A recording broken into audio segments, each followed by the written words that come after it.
যুবক অ্যাক্সিডেন্ট করলো, এই অ্যাক্সিডেন্ট থেকেই তার একটা সমস্যা, এত পরিমাণে ঘামে, শরীর এমন ভাবে ঘামে, 2-4টা তোয়ালিয়া সঙ্গে রাখতে হয়। এই তোয়ালিয়া গুলা দিয়ে ঘামগুলা মুছে, এরপরেও তার পানি শেষ হয় না। ঠিক মতন সিগনেচার করতে পারে না, সিগনেচার করতে পারে না, কাগজ ভিজে যায়। এই চিকিৎসা করার জন্য বিভিন্ন হসপিটালে যায়, ঔষধ দেয়, কাজ হয় না। ঔষধে কি মানুষকে সুস্থ করতে পারে না? আল্লাহ সুস্থ করে। সুস্থ করেনেওয়ালা জাতকে আল্লাহ। যুবকের শরীর দিয়ে শুধু ঘাম, এক পর্যায়ে গিয়া এমন এক অসুখ, তার অসুখটা কেউ ধরতে পারে না।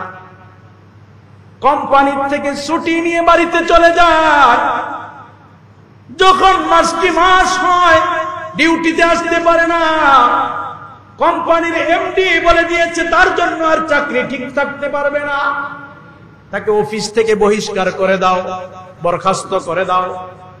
অফিস থেকে বরখাস্ত করে দেয়। আল্লাহওয়ালা ইমানদার বন্ধুকে বলতে পারে না, দেখার জন্য বাড়িতে যায়। বাড়িতে গিয়া দেখে যেই যুবকটা রাস্তা দিয়ে হেঁটে গেলে মানুষজন তাকায়া থাকতো, যেই যুবকটাকে আসলেই যুবক মনে হইতো, ওই যুবকটার শরীর এমন দুর্বল হয়েছে, এপাশ থেকে ওপাশ করতে পারে না। তাকে যদি এপাশ থেকে ওপাশ করতে হয়, আরেকজনে ধাক্কা দিয়া করাইতে হয়। কলিগ যারা ছিল, বন্ধু যারা ছিল, সকলের চোখ দিয়া ধর ধর করে পানিগুলা পড়ে। যেই যুবকের রূপ লাবণ্য দেখার জন্য রাস্তায় যুবক যুবতীরা দাঁড়িয়ে থাকতো, এই যুবকের কি পরিণত হয়েছে? ওই মুসলমান বন্ধু মালিকের কাছে যায়, কোম্পানির মালিকের কাছে যায়। কোম্পানির মালিককে গিয়ে ডাকতে বলে, বস, আপনার কোম্পানিতে এই যুবকটা উচ্চ পর্যায়ে চাকরি করত, তাকে দিয়ে আপনার অনেক বেনিফিট হয়েছে, অনেক লাভ হয়েছে, আজকে অসুস্থ। এই যুবকটাও কোনো ফকিরের বংশধর নয়, সেও একজন সৌদাগর ব্যবসায়ীর ছেলে। আজকে তার করুণ দশা, আপনি কোম্পানির থেকে তার চিকিৎসার বন্দোবস্ত করেন। কোম্পানির মালিক মুসলমান যুবকের কথা শুনে বলে, ঠিক আছে, যাও, বিশ্বের যে কোনো প্রান্তে তার চিকিৎসা করাইবা, যত টাকা লাগে, পয়সা লাগে, কোম্পানি বহন করবে, কোনো সমস্যা নেই। এই চিকিৎসা করার জন্য তার ভাই একজন বড় প্রফেসর, হসপিটালের ভিতরে বোর্ড বসাইছে। ডাক্তাররা বলে, আমাদের দ্বারা সম্ভব নয়, তার চিকিৎসা যদি করাইতে হয় কানাডা নিয়ে যাও, দেখো কানাডার ডাক্তার গুলা করতে পারে কিনা। কানাডা নেওয়া হলো। কানাডার যেই ডাক্তারের কাছে নিয়েছে, এই চিকিৎসা করে উনি সফলতা পেয়েছে। তার শরীরের সমস্ত রক্তগুলা বের করে ফেলতে হয়, একবার, দুইবার, তিনবার সমস্ত শরীরের রক্ত বের করে ফেলছে। কানাডিয়ান ডাক্তার বলে, আমার দ্বারা সম্ভব নয়, আমি পারবো না, তাকে তোমরা বাড়িতে নিয়ে যাও, এই যুবক আর বেশি দিন বাঁচবে না। কানাডিয়ান ডাক্তার বলে দিয়েছে, যুবক আর বাঁচবে না। যুবকের ভাই চোখের পানিগুলা রাখতে পারে না, সঙ্গের ভাই দুনিয়ার থেকে বিদায় নিয়ে যাবে, কেমনে মানি? যখন তাকে কানাডা পাঠান, এই অসুস্থ যুবকটার কানে কানে মুসলমান যুবকটা বলছিল, যদি তুমি সুস্থ হয়ে ফিরে আসো, কথা দাও আল্লাহর ঘরটা একবার জিয়ারত করে আসবা, আল্লাহর ঘর বাইতুল্লাহ শরীফ একবার জিয়ারত করে আসবা, তাওয়াফ করে আসবা, কথা দাও। যখন অসুস্থ অবস্থায় চলে আসবে, সুস্থ ভাই অসুস্থ ভাইকে স্মরণ করায়া দেয়। তোমার বন্ধু বলছিল, আল্লাহর ঘর বাইতুল্লাহ তাওয়াফ করার জন্য তুমি কি বলো? একজন নাস্তিক আল্লাহকে বিশ্বাস করে না, আল্লাহর অস্তিত্ব মানে না, মরণাপন্ন অবস্থায় ভাইকে ডাক দা বলে, ঠিক আছে, তুমি যখন আমাকে বাড়িতে নিয়েই যাইবা, আমি যখন দুনিয়ার থেকে বিদায় নিয়েই যাইব, আমার বন্ধু আমার জন্য এত কিছু করলো, বন্ধুর কথা রক্ষা করার জন্য আমি আল্লাহর ঘর তাওয়াফ করব। নাস্তিক আল্লাহকে বিশ্বাস করে না, তাকে নিয়ে আসা হলো মক্কাতুল মুকাররমা। নিজে অসুস্থ যুবক ডাক্তার বলে, আমি যখন আল্লাহর ঘরটা দেখেছি, আমার কলিজার মধ্যে কে যেন একটা নাড়া মারছে। আল্লাহু আকবার। আমার কলিজার মধ্যে কে যেন একটা নাড়া মারছে।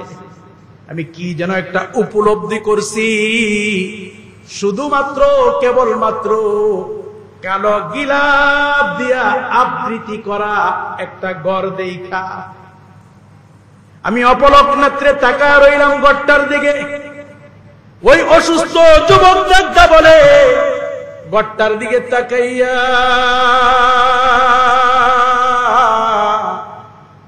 আমি আরশের মালিক আল্লাহকে ডাকদা বললাম, আল্লাহ,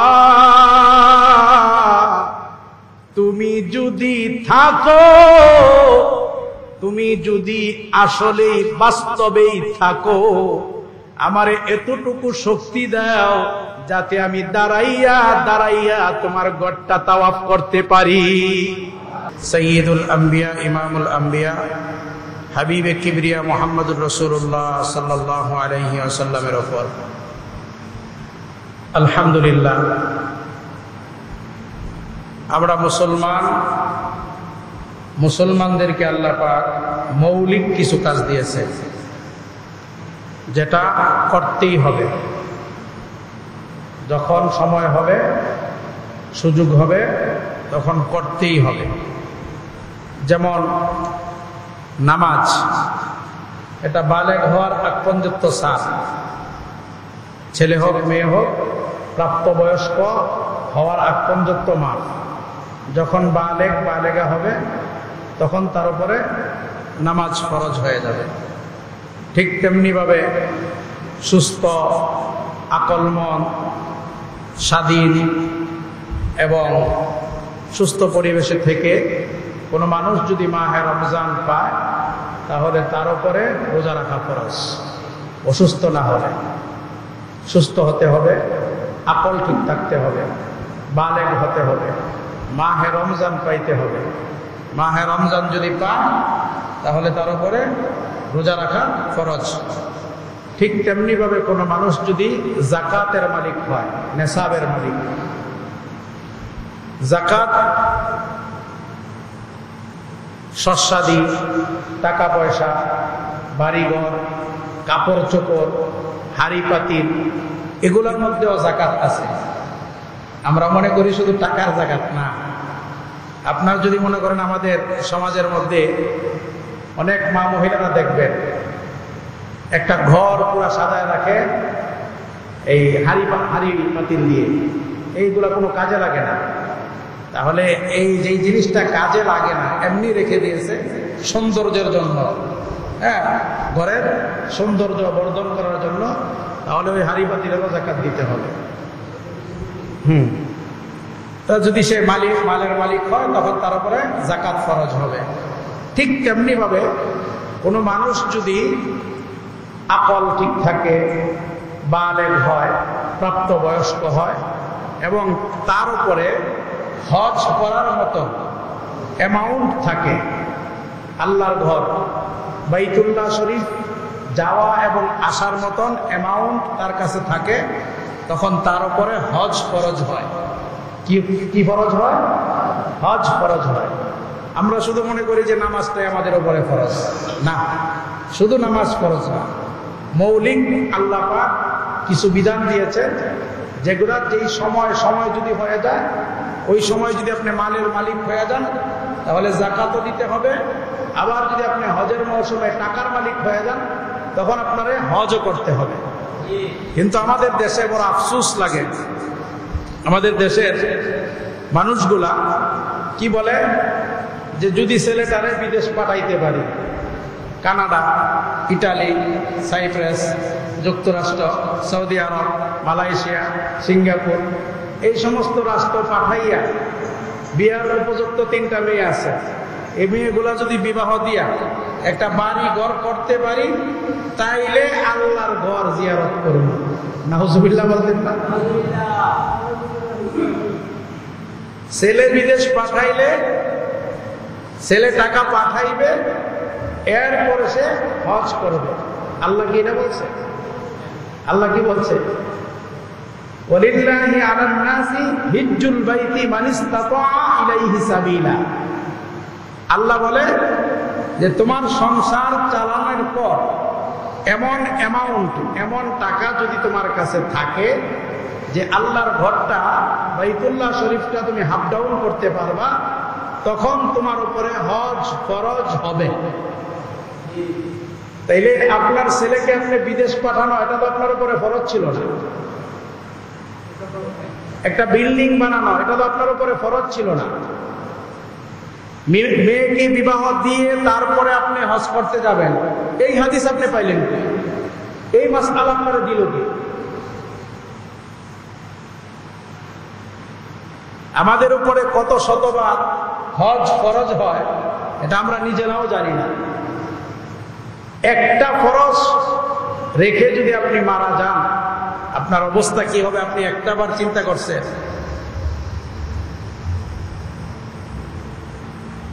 আল্লাহর ঘর জিয়ারত করার জন্য, বাইতুল্লাহ শরীফ তাওয়াফ করার জন্য, হজ করার জন্য অর্থের সাথে কোনো কালেকশন নাই। কিসের সাথে কালেকশন নাই? অর্থের সাথে কালেকশন নাই। কালেকশনটা হলো মুহাব্বতের সঙ্গে। কিসের সঙ্গে? ধরে বলেন। মুহাব্বতের সঙ্গে, আল্লাহর ঘর তাওয়াফ করার সঙ্গে এটা সম্পর্ক। মালের সাথে, টাকার সাথে, অর্থের সাথে সম্পর্ক নয়। যদি অর্থের সাথে সম্পর্ক হতো যে অর্থ থাকলেই আল্লাহর ঘর জিয়ারত করবে, বাংলাদেশে তো এমন বহু মানুষ আছে যে প্রত্যেক দিন হাফ ডাউন ভাড়া দিয়ে বিমানের টিকিট করে প্রতিদিন আল্লাহর ঘর জিয়ারত করতে পারে। এমন মানুষ আছে না নাই? প্রতিদিন বিমানের হাফ ডাউন টিকিট করে সে ইচ্ছা করলে প্রতিদিন আল্লাহর ঘর তাওয়াফ করতে পারে। কিন্তু এমন বহু আল্লাহর বান্দা আছে প্রতিদিন তাওয়াফ করবে দূরে থাক, সারা জীবনে একবার তাওয়াফ করার সুযোগ হয় না। আছে না নাই? আবার অনেক গরিব মানুষ খাইতে পায় না, পড়তে পারে না,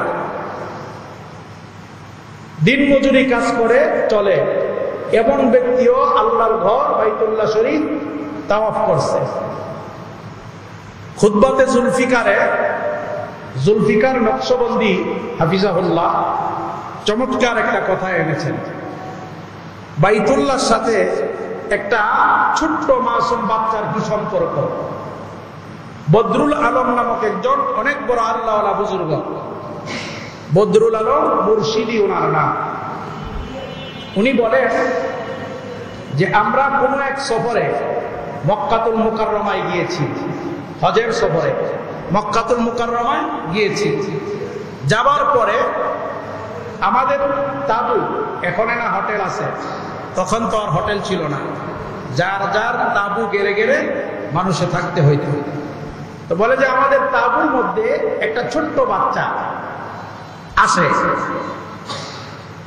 আমরা তাকে, ছোট্ট বাচ্চা আসে, আমরা তাকে আমাদের সাধ্য অনুযায়ী খাবার দাবার দিই। এই ছোট্ট বাচ্চাদের সাথে আমাদের পরিবারের সাথে একটা সুসম্পর্ক হয়ে গেছে। অটোমেটিকলি সে আমাদের তাবুতে চলে আসে, আবার তার বাসায় এসে চলে যায়, আবার আসে, এমন একটা অবস্থা হয়ে গেছে। তা আমরা যখন চলে আসব তখন এই বদরুল আলম রহমতুল্লাহ আলাইহি বলেন যে আমার ওয়াইফ আমাদের সঙ্গী ছিল। আমার ওয়াইফ এই বাচ্চাটাকে বলল যে তুমি কি আমাদের সাথে যাবা? তো বলে যে তোমাদের গাঁও গেলে আমি পাবো কি? ছোট্ট বাচ্চারা বলতেছে যদি আমি তোমাদের এলাকায় যাই তাহলে আমি পাবো কি? বলে যে ওই এলাকায় তুমি সুস্বাদু খাবার পাইবা, খাবারের কোনো অভাব নাই, মিষ্টিও পানি পাইবা, পান করার জন্য পানির কোনো অভাব নাই, তোমাকে নতুন নতুন কাপড় দিব, রং বেরঙের খাবার দিব, তুমি অনেক সুখে শান্তিতে থাকবা। এই বাচ্চাটাকে যত লোভনীয় জিনিস আছে, বদরুল আলম রহমতুল্লাহ আলাইহির স্ত্রী এই বাচ্চাটাকে বলতেছে, প্রিয় মুসলমান ভাইরে আমার, আল্লাহর ঘর বাইতুল্লাহর সঙ্গে এই ছোট্ট মাসুম বাচ্চাটার কত প্রেম, কত ভালোবাসা। বদরুল আলম রহমতুল্লাহ আলাইহি সহ ওনার স্ত্রী হজের যত হাজি ছিল সমস্ত হাজিগুলাকে আশ্চর্য করে ফেলেছে। বাচ্চাটাকে যখন বলতেছিল, আমি তোমাকে রং বেরঙের খাবার দিব, আমার সঙ্গে গেলে তুমি নতুন নতুন জামা পাইবা, আমার সঙ্গে গেলে আমাদের এলাকায় তুমি সুন্দরভাবে চলাফেরা করতে পারবা, তোমার খাবারের কোনো অভাব পড়বে না, তোমার পরিধান করার কোনো বস্তু অভাব পড়বে না, তুমি যেমনি ইচ্ছা তেমনি চলতে পারবা, তুমি বড় আরামে থাকবা। এই ছোট্ট মাসুম বাচ্চাটা ওই মহিলাকে ডাকতা বলে, আম্মা জান, ওই যে আল্লাহর ঘর দেখা যায় বাইতুল্লাহ, আপনাদের এলাকায় গেলে আমি এমন বাইতুল্লাহ পাবো কিনা? যেই মাত্র এই মাসুম বাচ্চাটা বলেছে, আপনার এলাকায় গেলে আমি এমন বাইতুল্লাহ পাবো কিনা, বদরুল আলম রহমতুল্লাহ আলাইহির ওয়াইফ স্ত্রী ডাকদা বলে, না না না, এমন বাইতুল্লাহ তুমি পাইবা না, এমন বাইতুল্লাহ একটাই, এটা মক্কা শহরে অবস্থিত, আর কোথাও নাই। এমনি সময় মাসুম বাচ্চারা ডাকদা বলে, আমি যদি আল্লাহর ঘর না পাই, আপনার রং বেরঙ্গের খাবার, রং বেরঙ্গের পোশাক, আপনার রং বেরঙ্গের মজা, এগুলা আমার প্রয়োজন নাই। আমার প্রেম আর ভালোবাসা হলো আল্লাহর ঘরের সঙ্গে। ছোট্ট একটা মাসুম বাচ্চা অবাক হয়ে গেছে, বদরুল আলম অবাক হয়ে গেছে। মহিলা এই মাসুম বাচ্চার কলবের ভিতরে বাইতুল্লাহর প্রেম এত বেশি, অথচ আমাদের বাইতুল্লাহ সম্পর্কে আমাদের কোনো প্রেম নাই, ভালোবাসা নাই। শুধু মুখে মুখে বলি আমি বাইতুল্লাহকে ভালোবাসি, বাইতুল্লাহকে ভালোবাসি। যুবক বাবা, বৃদ্ধ বাবা, আপনি সফর করার জন্য কত রাষ্ট্রের ভিতরে গিয়েছেন, আপনি কত রং বেরঙ্গের ঘর দেখার জন্য, পাহাড় দেখার জন্য, পর্বত দেখার জন্য, নদী দেখার জন্য, সাগর দেখার জন্য, সূর্য দেখার জন্য কত রাষ্ট্রের ভিতরে আপনি ভ্রমণ করেছেন। একটা বার আপনার এই চিন্তা হয় না, আমি মুসলমান মায়ের ঘরের সন্তান, আমাকে তো আল্লাহর ঘরটাও দেখা প্রয়োজন, আমাকে আল্লাহর ঘর দেখা প্রয়োজন। আল্লাহর ঘর যারা দেখেছে তাদের কপাল কত ভালো। আল্লাহর ঘর বাইতুল্লাহর সঙ্গে যাদের সম্পর্ক, তাদের দেহটা, তাদের বডিটার দাম কত। ও মুসলমান, আল্লাহর নবী সাল্লাল্লাহু আলাইহি ওয়াসাল্লাম বলে, আমার উম্মত যদি তুমি আল্লাহর ঘর বাইতুল্লাহ শরীফে এসে এক রাকাত নামাজ পড়ো, আমার আল্লাহ তোমার আমলনামায় 1,00,000 রাকাত নামাজের সওয়াব দিয়া দিবে। 1 রাকাত নামাজ পড়লে 1,00,000 রাকাত নামাজের সওয়াব। শুধু তাই নয় রে মুসলমান, আল্লাহর নবী সাল্লাল্লাহু আলাইহি ওয়াসাল্লাম বলে, বাইতুল্লাহ এমন একটা ঘর,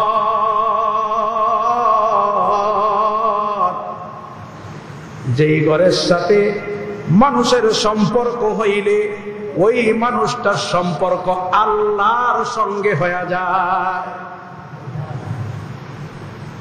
মুসলমান ভাই আমার, হজ করার জন্য টাকার প্রয়োজন নয়, হজ করার জন্য অর্থের প্রয়োজন নয়, হজ করার জন্য অন্তরের মোহাব্বতের প্রয়োজন, অন্তরের ভালোবাসার প্রয়োজন। এমন একজন আল্লাহওয়ালা বুজুর্গ যার জন্মটা হয়েছে ইন্ডিয়া, ভারতবর্ষে, এক নামে যাকে চিনে হুসাইন আহমদ মাদানী রহমতুল্লাহ আলাইহি বলে। গভীর মনোযোগ দিয়া শোনেন, হুসাইন আহমদ মাদানী এমন একজন আল্লাহওয়ালা বুজুর্গ, যেই বুজুর্গটাকে বলা হয় শাইখুল আরব অল আজম। শাইখুল আরব অল আজম অর্থ হলো উনি একজন অনারবি মানুষ, ওনার জন্মস্থান হলো ভারতবর্ষে, ইন্ডিয়া। ভারতবর্ষের ভিতরে উনি হাদিস পড়ায়। বাইতুল্লাহর সঙ্গে ওনার একটা গভীর সম্পর্ক থাকার কারণে আমার আল্লাহ মসজিদে নববীর দরজাটা ওনার জন্য উন্মুক্ত করে দিয়েছে। মসজিদে নববীতে বসে আল্লাহর নবীর রওজার সামনে বসে বসে ভারতবর্ষের একটা মানুষ, নাম তার হুসাইন আহমদ, হুসাইন আহমদ মাদানী রহমতুল্লাহ আলাইহি, আল্লাহর নবীর রওজার সামনে বসে বসে 18 বছর নবীর হাদিস পড়াইছে। সুবহানাল্লাহ। 18 বছর নবীর রওজার সামনে বসে বসে হাদিস পড়ায়। নবীজি রওজার থেকে হাদিস শ্রবণ করে, অথচ ওনার যৌবনকাল, বড় কোটিপতির সন্তান নয় উনি, সওদাগরের সন্তান নয় উনি। খুতবাতে জুলফিকার হাফিজাহুল্লাহ, জুলফিকার নকশবন্দি হাফিজাহুল্লাহ লেখেন, যৌবনকালে হুসাইন আহমদ মাদানী রহমতুল্লাহ আলাইহি হজ করবে এমন টাকা তার সঙ্গে নাই, আল্লাহর ঘর জিয়ারত করবে এমন টাকা, এমন অর্থ তার সঙ্গে নাই। কিন্তু অন্তরের মধ্যে, হৃদয়ের মধ্যে, কলিজার মধ্যে আল্লাহর ঘর বাইতুল্লাহর জন্য প্রেমে ভরা, ভালোবাসায় ভরা। কেমন ভালোবাসা, কেমন প্রেম! যখন হজের মাস, জিলহজ মাস যখন শুরু হয়ে যাইত, খুতবাতে জুলফিকারে ইমাম জুলফিকার নকশবন্দি হাফিজাহুল্লাহ লেখে, হুসাইন আহমদ মাদানী রহমতুল্লাহ আলাইহি যখন হজের মৌসুম শুরু হয়ে যাইত, জিলহজ মাস যখন শুরু হইত, খাবারের প্লেটটা যখন সামনে নিত, খাবারের প্লেটটা সামনে নেওয়া মাত্র ওনার স্মরণ হইত, আহারে কত আল্লাহর প্রেমিক, কত আল্লাহর গোলাম আল্লাহর ঘরে চইলা গেছে, আমি এখানে বসা। নিজেকে নিজে ধিক্কার দেয়, হুসাইন তুমি এখানে বসা। কত আল্লাহর প্রেমিক আল্লাহর ডাকে সাড়া দিয়া আল্লাহর ঘর বাইতুল্লাহ তাওয়াফ করবে, আল্লাহকে ডাকতে বলবে লাব্বাইক আল্লাহুম্মা লাব্বাইক লাব্বাইক লা শারীকা লাক লাব্বাইক ইন্নাল হামদা ওয়ান নি'মাতা লাকা ওয়াল মুলক লা শারীকা লাক। এইভাবে বলে বলে আল্লাহর সামনে হাজিরা দিবে। আমি হুসাইন যাইতে পারি না, আমার টাকা নাই, আমার পয়সা নাই। খাবারগুলা সামনে নিয়ে হুসাইন আহমদ মাদানী রহমতুল্লাহ আলাইহি যুবক মানুষ আবার খেল করে, আহারে আল্লাহর কত প্রেমিক জানি আল্লাহর ঘর বাইতুল্লাহ শরীফটা তাওয়াফ করতেছে, না জানি কত প্রেমিক মাকামে ইব্রাহিমের মধ্যে দাঁড়াইয়া দাঁড়াইয়া নামাজ আদায় করতেছে, নিজেকে নিজে ধাক্কার দেয়, নিজেকে নিজে ছোট বানাইয়া চোখের পানিগুলা ফালাইয়া ফালাইয়া আল্লাহকে বলে, আল্লাহ আমি হুসাইন তোমার ঘরে যাইতে পারি না। উনি নিজেকে আবার বলে, না জানি আল্লাহর কত প্রেমিক, না জানি কোন হাজি গিয়া মুজদালিফায় বসে আছে। উনার ঘরের লোকগুলা বলেন, জিলহজের 10টা দিন উনি দিনের বেলা খাইতে পারে না, রাতের বেলা ঘুমাইতে পারে না। একটাই উনার চিন্তা, একটাই উনার কল্পনা, আমি বাইতুল্লাহ শরীফে যাইতে পারি না। ওনার দিলের ভালোবাসা, অন্তরের ভালোবাসা দেখে কি? আর একটু আওয়াজ দিয়া, কেউ শোনে না, শোনে কে? কেউ দেখে না, দেখে কে? এজন্যই তো দেখেন না মহল্লার ভিতরে ইমাম সাহেব, মুয়াজ্জিন সাহেব সামান্য কয় টাকা বেতন পায়, অধিকাংশ ইমাম সাহেব আল্লাহর ঘর বাইতুল্লাহ জিয়ারত করে, অথচ মুহল্লার কোটিপতিরা আল্লাহর ঘর জিয়ারত করতে পারে না। জোরে বলেন ঠিক কিনা? এর কারণটা কি? 20,000 15,000 টাকা পাইয়া ইমাম হজ করতে পারে, লক্ষ টাকা মাসে ইনকাম করো, লক্ষ টাকা দৈনন্দিন ইনকাম করো, আল্লাহর ঘর তুমি আরবের লোক বসে, ভারতবর্ষের লোক বসে, চায়না বসে, বিশ্বের যে কোনো প্রান্তের থেকে মানুষগুলা আসে, ওই মানুষগুলা হুসাইন আহমদ মাদানির ক্লাসের মধ্যে বৈশা বৈশা নবীর হাদিস শ্রবণ করে। সুবহানাল্লাহ, নবীর হাদিস শ্রবণ করে। এজন্য রে মুসলমান, হায়াতের জীবন কোন দিন জানি শেষ হয়ে যায় কেউ বলতে পারি না, কিন্তু হায়াতের জীবনটা শেষ হওয়ার আগে আগে একটা বার আল্লাহর ওই গড়টা দেখে আসেন, যেই গড়টার ভিতরে সরাসরি রহমত নাজেল হয়। সুবহানাল্লাহ। আল্লাহ তাআলা রাখতে বলে, ইন্না আউওয়ালা বাইতি উদিয়া লিন-নাস লাল্লাযী বিবাক্কাতা মুবারাকাও ওয়া হুদাল লিল আলামিন। যুবকদের ভিতরে এমন কিছু যুবক আছে, রাস্তা দিয়ে যুবক হেঁটে গেলে নারী পুরুষ সকলেই তার দিকে তাকায়া থাকে, এমন সুন্দর। দেখছেন না এমন সুন্দর যুবক? আমাদের সঙ্গে একটা পড়তো, সিরাজগঞ্জ বাড়ি। আমরা বিকালবেলা যখন তারা নিয়ে হাঁটতে যাইতাম, তো যুবকেরা তো সুন্দরী নারী দেখলে তাকায়া থাকে, আর সুন্দরী নারীরা তারে দেখলে তাকায়া থাকতো। এর নাম হলো মনজুর রহমান, এখনো বন্ধুত্ব আছে, ফোন দিলে আসবে। সৌন্দর্য, ওনার ভাই আমার উস্তাদ, উনিও সুন্দর। আমরা তাকে পাকিস্তানি হুজুর দেখতাম, লাশ, চেহারা, বডি পাকিস্তানি মতো, এজন্য হুজুরকে পাকিস্তানি হুজুর বলতাম।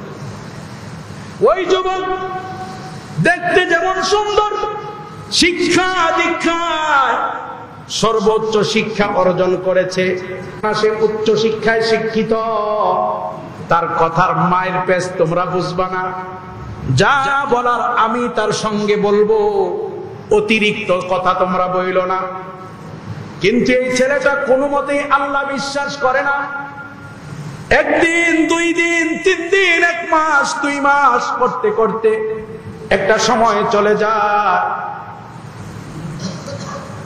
নামাজের জন্য যখন কর্মচারীরা এসে বলে, বস নামাজ পড়বো, এই ছেলেটা বলতো, সময় নষ্ট করার আর জায়গা পাও না, নাউজুবিল্লাহ।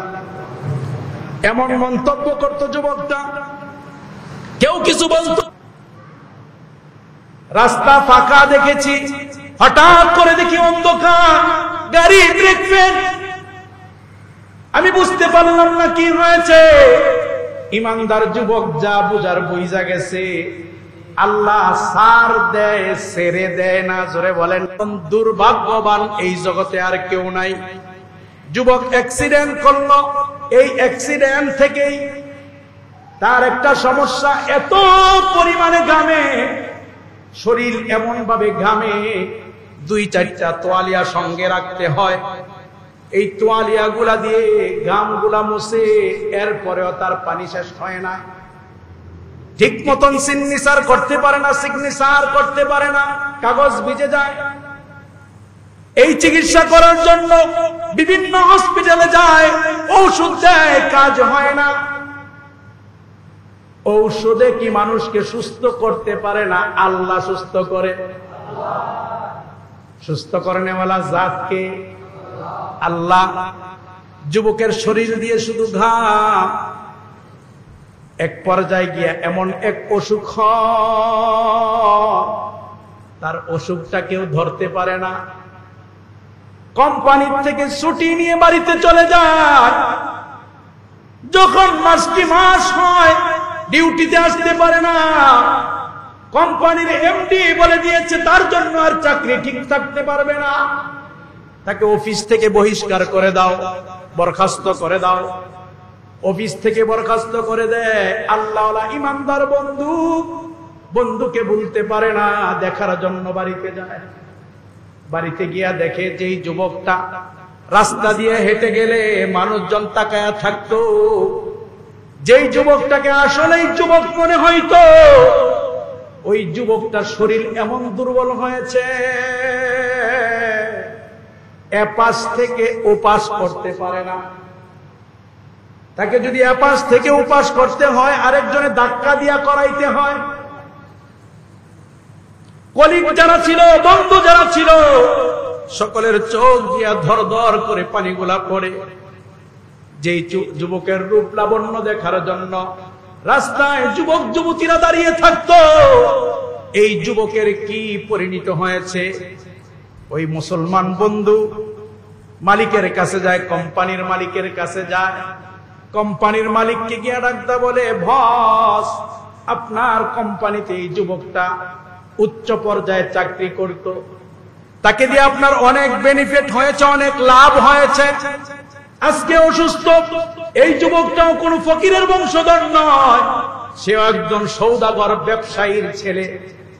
আজকে তার করুণ দশা, আপনি কোম্পানির থেকে তার চিকিৎসার বন্দোবস্ত করেন।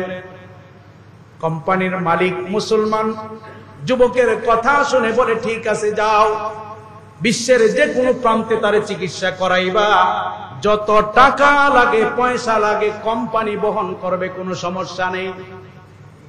এই চিকিৎসা করার জন্য তার ভাই একজন বড় প্রফেসর, হসপিটালের ভিতরে বোর্ড বসাইছে। ডাক্তাররা বলে, আমাদের দ্বারা সম্ভব নয়, তার চিকিৎসা যদি করাইতে হয় কানাডা নিয়ে যাও, দেখো কানাডার ডাক্তার গুলা করতে পারে কিনা। কানাডা নেওয়া হলো। কানাডার যেই ডাক্তারের কাছে নিয়েছে, এই চিকিৎসা করে উনি সফলতা পেয়েছে। তার শরীরের সমস্ত রক্তগুলা বের করে ফেলতে হয়, একবার, দুইবার, তিনবার সমস্ত শরীরের রক্ত বের করে ফেলছে। কানাডিয়ান ডাক্তার বলে, আমার দ্বারা সম্ভব নয়, আমি পারবো না, তাকে তোমরা বাড়িতে নিয়ে যাও। এই যুবক আর বেশি দিন বাঁচবে না। কানাডিয়ান ডাক্তার বলে দিয়েছে, যুবক আর বাঁচবে না। যুবকের ভাই চোখের পানিগুলা রাখতে পারে না।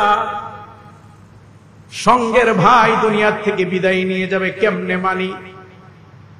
যখন তাকে কানাডা পাঠান, এই অসুস্থ যুবকটার কানে কানে মুসলমান যুবকটা বলছিল, যদি তুমি সুস্থ হয়ে ফিরে আসো, কথা দাও আল্লাহর ঘরটা একবার জিয়ারত করে আসবা।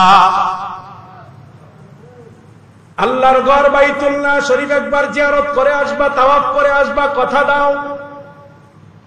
যখন অসুস্থ অবস্থায় চলে আসবে, সুস্থ ভাই অসুস্থ ভাইকে স্মরণ করায়া দেয়। তোমার বন্ধু বলছিল, আল্লাহর ঘর বাইতুল্লাহ তাওয়াফ করার জন্য তুমি কি বলো? একজন নাস্তিক আল্লাহকে বিশ্বাস করে না, আল্লাহর অস্তিত্ব মানে না, মরণাপন্ন অবস্থায় ভাইকে ডাকদা বলে, ঠিক আছে, তুমি যখন আমাকে বাড়িতে নিয়েই যাইবা, আমি যখন দুনিয়ার থেকে বিদায় নিয়েই যাইব, আমার বন্ধু আমার জন্য এত কিছু করলো, বন্ধুর কথা রক্ষা করার জন্য আমি আল্লাহর ঘর তাওয়াফ করব। নাস্তিক আল্লাহকে বিশ্বাস করে না, তাকে নিয়ে আসা হলো মক্কাতুল মুকাররমা। নিজে অসুস্থ যুবক ডাক্তার বলে, আমি যখন আল্লাহর ঘরটা দেখেছি, আমার কলিজার মধ্যে কে যেন একটা নাড়া মারছে। আল্লাহু আকবার। আমার কলিজার মধ্যে কে যেন একটা নাড়া মারছে। আমি কি যেন একটা উপলব্ধি করছি, শুধুমাত্র কেবলমাত্র কালো গিলাপ দিয়া আবৃত্তি করা একটা ঘর দেখা। আমি অপলক নেত্রে তাকায় রইলাম ঘরটার দিকে। ওই অসুস্থ যুবক ডাক্তা বলে, ঘরটার দিকে তাকাইয়া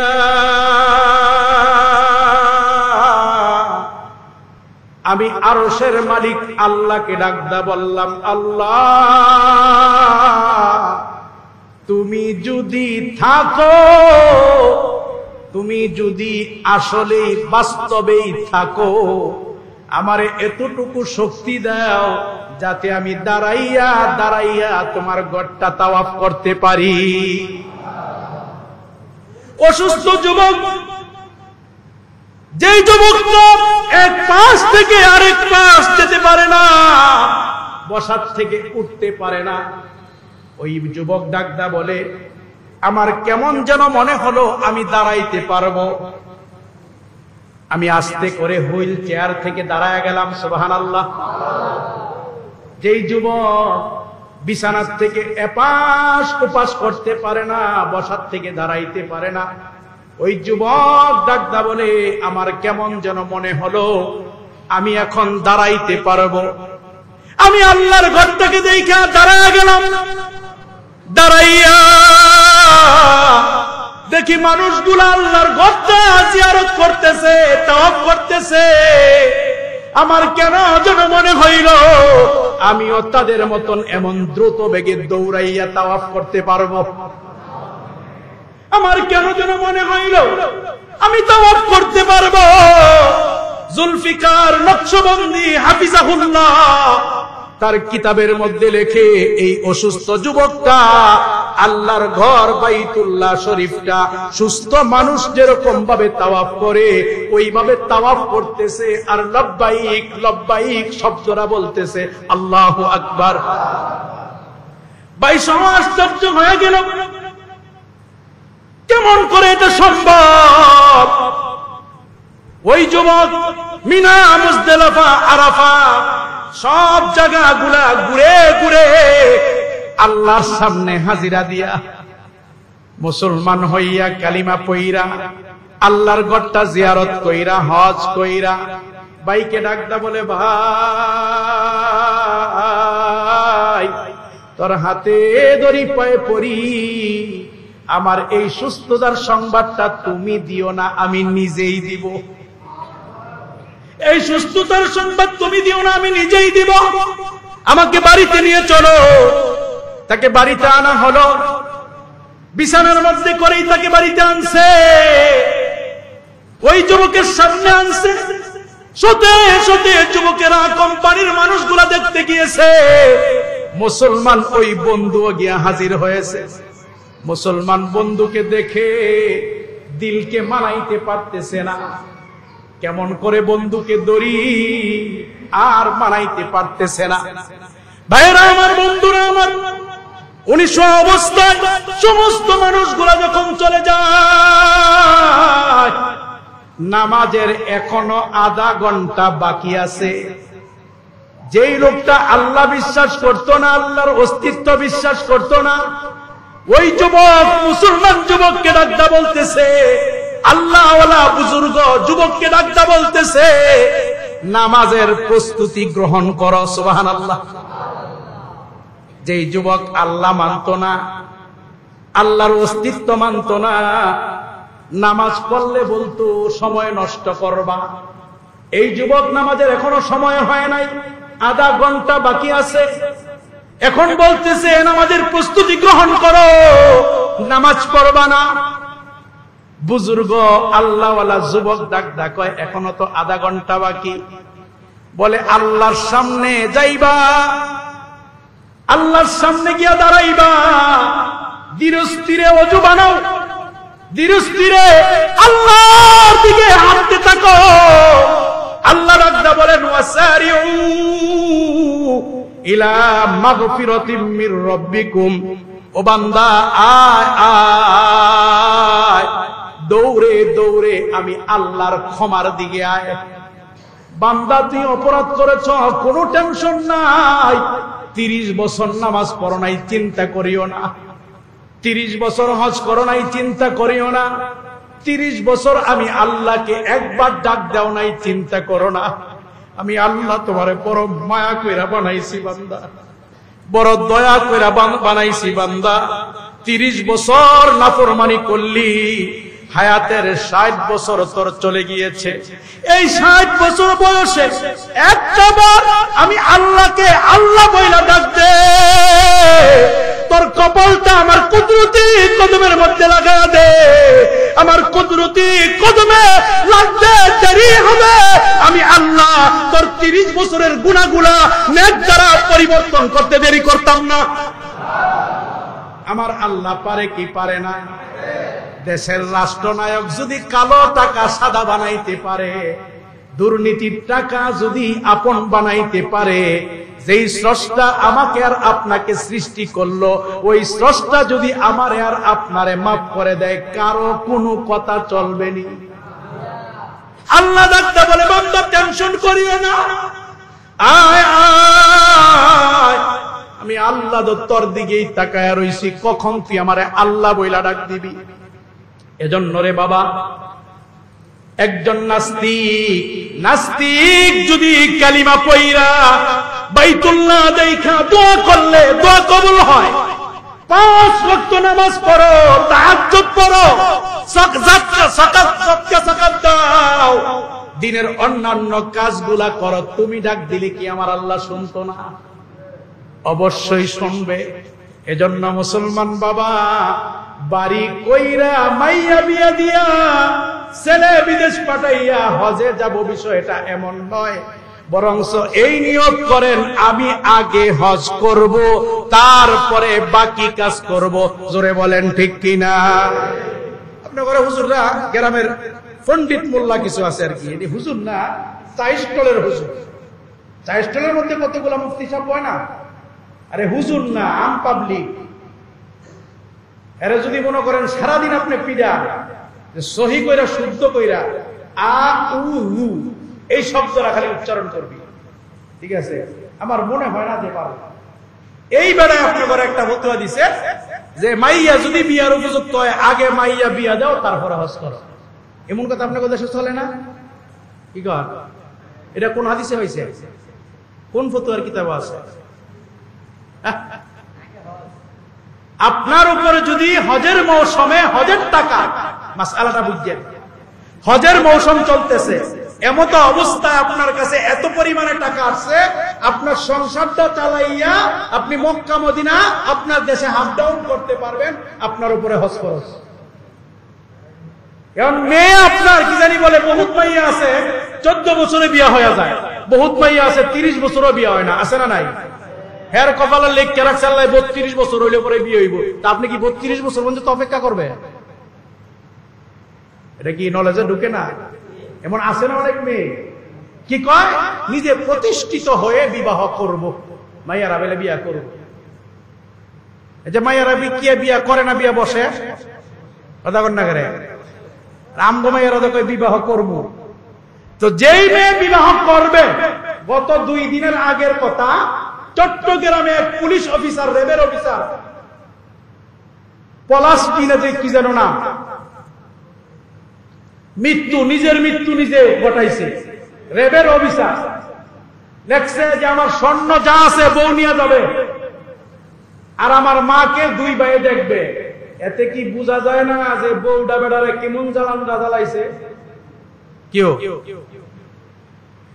বউটা তো আপনার মেয়ে, আপনি তো তাকে শিক্ষা দেওয়া দরকার ছিল এমন যে স্বামীর সঙ্গে বাড়াবাড়ি করিও না। আর অধিকাংশ শ্বশুর শাশুড়ি আমরা আমাদের মেয়েদেরকে শিক্ষা দেই জামাইরে টাইট দিস, আছে না নাই? প্রত্যেকেই কিন্তু মাইয়ার বাপ, আমিও, আমার আল্লাহ একটা মাইয়া দিছে। আমরা কি শিক্ষা দেই? জামাইরে টাইট দিস। যেই মেয়ে জামাইরে টাইট দিবে, এই মেয়ে জামাইরে টাইট দিতে গিয়া যদি জামাইর আগে মারা যায়, নিশ্চিত জাহান্নাম। নিশ্চিত কি নাম? জোরে বলেন।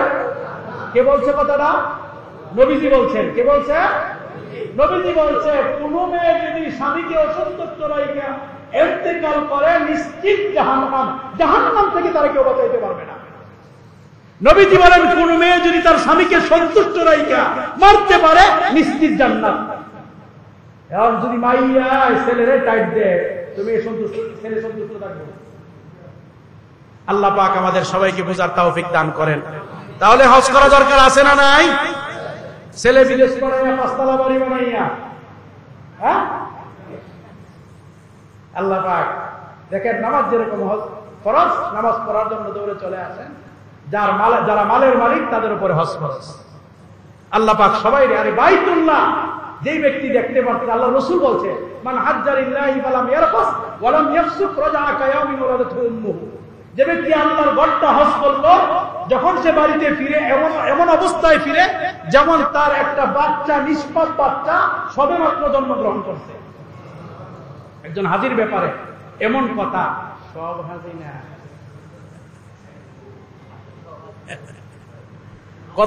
কত হাজি তো আছে, 100 টাকা লাগায়।